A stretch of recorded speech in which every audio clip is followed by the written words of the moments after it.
Hi guys. අද මං කතා කරන්න යන්නේ ධනවත් වීම සහ පෝසත් වීම පිළිබඳව පොඩි දෙයක්.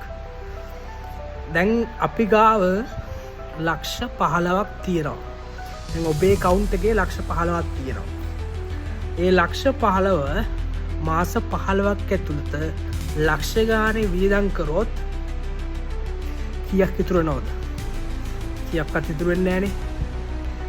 එතකොට ඔබ යම් කිසි දවසක මුදල් ඉපයීමකින් තොරව ඔබට අවශ්‍ය සියලුම දේ සපයා ගන්න පුළුවන්ක් සියලුම අවශ්‍යතා ඔබට අවශ්‍ය සියලුම අවශ්‍යතා උමනා සපයා ගන්න පුළුවන් දවසක් එනවනම් අන්නේ දවස තමයි ඔබ පෝසත් වෙන්නේ.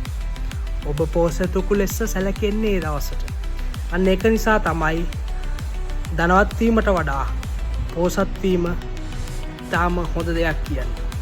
Thank you.